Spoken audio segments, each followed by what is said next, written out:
initial trailers where you see very little of people, just assume that's kind of like a trolling of Christianity, um, which isn't the intention. I'm very excited right now to be speaking with Lotfy Nathan, the director of The Carpenter's Son. Lotfy, thank you so much for the time. I really Thanks for appreciate having it. me. Of course, thanks for having me. Absolutely. Sorry, just once. There we go. My do not disturb was not on, and it was going to be pinging anyway. Um, this film is fascinating. It is fun. It is wild. Where did The Carpenter's Son come from? Well, it kind of took me by surprise. I wasn't set it out to make a biblical film, or a film directly about the Holy Family, but I discovered the apocryphal texts and the infancy Gospel of Thomas, and it just really immediately struck me as a film. And it's really rare to have that kind of, immediate, like, lightning bolt of inspiration like that. And I think it just stayed with me for a while. And it was an easy film for me to describe, in the premise and intention to myself and to other people as well. So and it was something I hadn't seen before. So that was the start. But I was raised Coptic Christian, um, Coptic Orthodox Christian. So I think I've always had some relationship to the biblical story, and it was probably an early interest. Well, honestly, that's what I really enjoyed about this film is like you said, you haven't seen it before. Not even just in terms of not in terms of like content. I mean, certainly the content we haven't, though the Gospel of Thomas has been used in other films, but the style. Like the tone of this film uses like almost a supernatural thriller or horror vibe, which is so unique to these, a biblical style of film.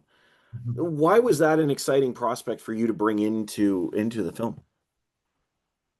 Well, I appreciate that. That's it's just sort of my aesthetic, my discipline, I guess, is I was approaching this with realism in mind, I suppose, and not I've come from a documentary background, and my last film, which was my first scripted film, was was also sort of had was in that vein.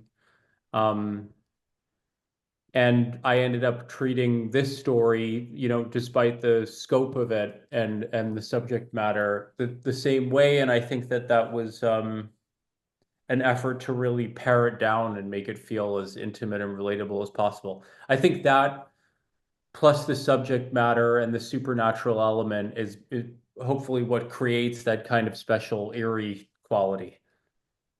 Yeah, oh, for sure. Working with the Gospel of Thomas, I was wondering, was there a bit of a sense of freedom for you telling this story? Because, like you said, we haven't seen it before, and we've seen many stories of Jesus as an adult. We've seen these films, and they're always taken with a certain seriousness, and this one does in its own way. Um, but was there a certain sense of freedom of like, I've got a clean slate here. I can, let's really have some fun. Yeah, yes and no, because it's clean slate, but I had boundaries for myself and parameters. It's I wasn't setting out to do some kind of like ridiculous skewering of religion, and of course the subject matter is extremely sensitive in that way. And I knew that inevitably there would be controversy with the film, but I uh wasn't trying to solicit that. It was more just an interest in telling this story. Um, and then I also wanted this to fit in some way within the timeline of the New Testament. Also not just as far as story events, but where these people are going in their lives. So that was one of the challenges. So in a way, it was really freeing, but I wanted it to be grounded. So there was a lot of like research and anchoring it involved. But I did end up taking some big leaps from the infancy gospel and the Apocrypha, but including the existence of the devil in the script, in the story. Um, and another big part of the story that I won't give away, but it isn't included in the apocryphal text. But those things to me fit in the missing piece of the timeline of the Bible. So to me, that was sort of my own uh, continuation of the apocryphal thing. Well, I'll be honest, watching it, it felt like, and I don't think I'm giving anything away this based on what you said, um, for lack of a better term, the first temptation of Christ. It was Oh, like yeah. the prequel to not even, but to the prequel to the 40 days in the desert, as we see, like that we see that tension of like the introduction of Jesus having this sort of a spiritual oppression. Yeah. Um, Yeah. For and I me, want to talk. Oh, go ahead, please. Go ahead. no, no, no, please. I was going to say I want to talk more about that, but I wanted before we get there, I want to talk Nick Cage Yeah. because Nick Cage as Joseph. I'm sorry, as the carpenter because we don't use the names are not generally used. Um, how did he come to be involved? What excited him to be a part of this project? I mean, I just think he's a very daring actor in what he decides to take on, but I think he's got his seems to have his criteria for what he can sign on to, and I think he really responded to the script and watched my previous film, and we talked a good bit, in the beginning, and I think he felt the effort was sincere, in doing this story. It's so easy on paper, and even in some of the early reactions to the initial trailers where you see very little of people just assume that's kind of like a trolling of Christianity, um, which isn't the intention, but it is meant to explore, you know. So he was just he was happy to do that and gave a huge amount of trust in being able to do that and he just really created a great character there.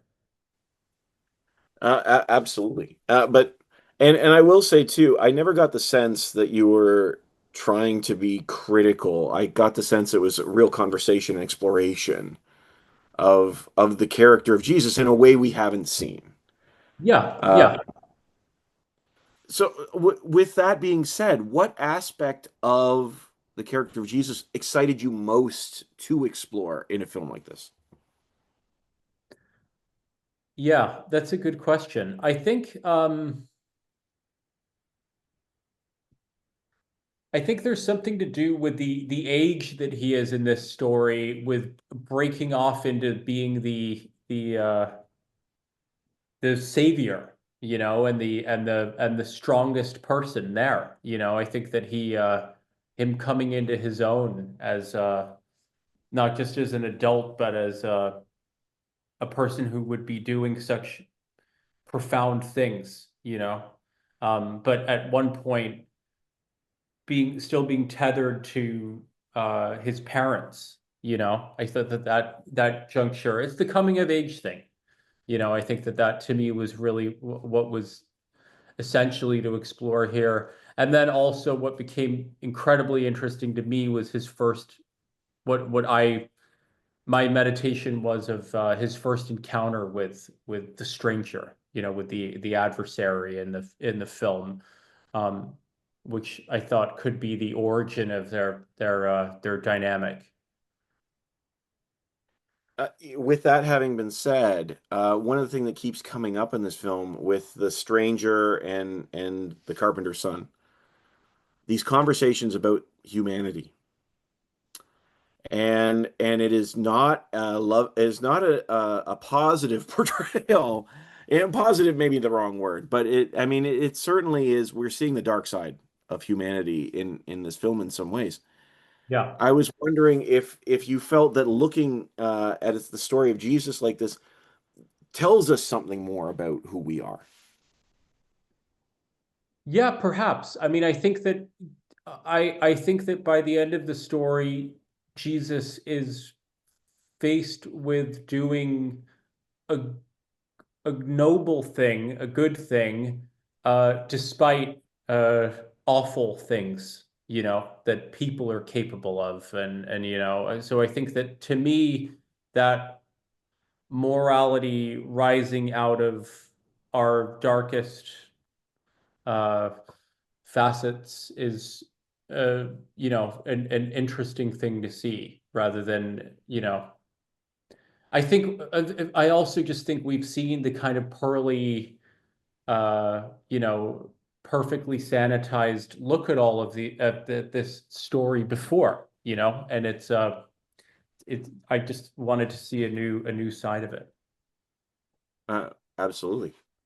And follow that up. Can we understand good better by knowing evil? Yes, I think that's why all of these to me why all of these elements are described and and illustrated in the Bible, and in the text, and it's in art over the Christian art over the centuries. There's the pictures of evil as well. That and the juxtaposition of those things. It's meant to kind of crystallize uh, faith, and seeing the gradient of good versus evil. That's my view on it. Yeah, yeah, for sure. Yeah. And like I said, I like these conversations that are having between the stranger and the carpenter's son, I think are fascinating. And I think they actually, I think they, to be perfectly blunt, honest, they actually play very well into ones we see in the New Testament. Hmm. Like you said, these early ones, I think there's through lines that you've tapped into that I think are very interesting. Yeah. Uh, Yeah. It's interesting you say that. I mean, I thought about this. If you try to write a script, you're supposed to account for what each character wants, and what direction are they going? What are they trying to get out of every person and encounter, And in trying to think of that for the devil, I remember reading again and again this the temptation in the desert and their exchange. You think about what does Satan actually want out of Jesus here, you know? Um, so that became, what I worked backwards from in looking at their earlier encounter in this film. and you know what? And I want to be careful how I say this here, but um, there's a certain aspect of temptation that needs that if we say that if you say that Jesus was tempted at all in the desert, there's a certain aspect of temptation that needs to be explored. And I think this film actually does that. I mean, Mhm. it's got these supernatural thriller elements and stuff, but I think that in terms of those conversations, I think they're in there, and I think they're very interesting. I really think it's fun. It's fun. Great. Good. Um, Glad you had fun. I did, I did. I had a blast. I was That's like, good. That's good. I mean, that's also very important, but anyway, Lotfy, honestly, congratulations on the film. Well, thank you I so much. see I we're really running out of appreciate time. it. Absolutely, thank you for the time. I really Yeah, of appreciate course. that. Of course. Thanks for the great questions. Really appreciate that. That was a great conversation. It was great. Hopefully, we'll talk again soon. Thanks so Yeah, much. hope so. Take care. Bye bye.